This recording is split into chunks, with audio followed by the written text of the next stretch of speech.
ఓవైపు పండుగల సీజన్, మరోవైపు ప్రతికూల వాతావరణ పరిస్థితులతో దేశంలో కరోనా ప్రమాద ఘంటికలు మోగిస్తోంది.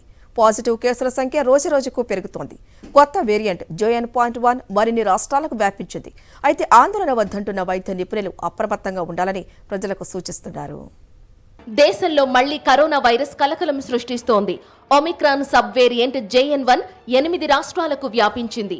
8 రాష్ట్రాల్లో 109 కొత్త వేరియంట్ కేసులు నమోదైనట్లు వెల్లడించింది కేంద్ర ఆరోగ్య శాఖ.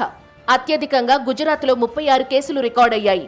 కర్ణాటకలో 34, గోవాలో 14, మహారాష్ట్రలో 9, కేరళలో 6, రాజస్థాన్లో 4, తమిళనాడులో 4, తెలంగాణలో 2 JN.1 పాజిటివ్ కేసులు ఉన్నట్లు తెలిపింది.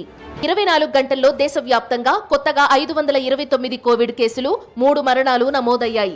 దీంతో యాక్టివ్ కేసుల సంఖ్య 4093కు చేరినట్టు కేంద్ర ఆరోగ్య శాఖ బులెటిన్ విడుదల చేసింది. మొత్తం మీద మహమ్మారి నుంచి కోలుకున్న వారి సంఖ్య 4.4 కోట్లకు పెరిగింది. కోవిడ్ రికవరీ రేటు 98.81%, మరణాల రేటు 1.19%గా ఉంది. ఒమిక్రాన్ సబ్ వేరియంట్ JN.1 కేసులు పెరుగుదలపై ఆందోళన వద్దని స్పష్టం చేస్తున్నారు వైద్య నిపుణులు. లక్షణాలు, రోగ తీవ్రత మైల్డ్ గానే ఉందని చెబుతున్నారు.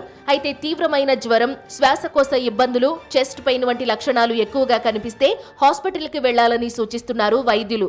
కోవిడ్ పాజిటివ్ వ్యక్తుల్లో దాదాపు 92% మంది ఇంట్లోనే చికిత్స పొంది కోలుకుంటున్నారని వెల్లడించారు నీతి ఆయోగ్ సభ్యులు డాక్టర్ వికే పాల్. కోవిడ్ కేసుల్లో పెరుగుదల, JN.1 వేరియంట్ పై ఇప్పటికే రాష్ట్రాలను అప్రమత్తం చేసింది కేంద్ర ప్రభుత్వం. రాష్ట్రాల వైద్యాధికారులతో రివ్యూ నిర్వహించారు కేంద్ర ఆరోగ్య శాఖ మంత్రి మన్సుఖ్ మాండవియా. కేంద్రం ఆదేశాలతో రాష్ట్రాలు కరోనా అప్రమత్తత పెంచాయి. బహిరంగ ప్రదేశాలు, రద్దీ ప్రాంతాల్లో మాస్కులు తప్పనిసరి చేస్తూ ఆదేశాలిచ్చింది కర్ణాటక వైద్యారోగ్య శాఖ. స్వల్ప లక్షణాలు ఉన్న పిల్లలను విద్యాసంస్థలకు పంపొద్దని సూచించింది. మరోవైపు JN.1 వేరియంట్ కు వ్యాక్సిన్ అందించేందుకు లైసెన్స్ కోసం కేంద్రాన్ని అనుమతి కోరింది సీరం ఇన్స్టిట్యూట్ ఆఫ్ ఇండియా.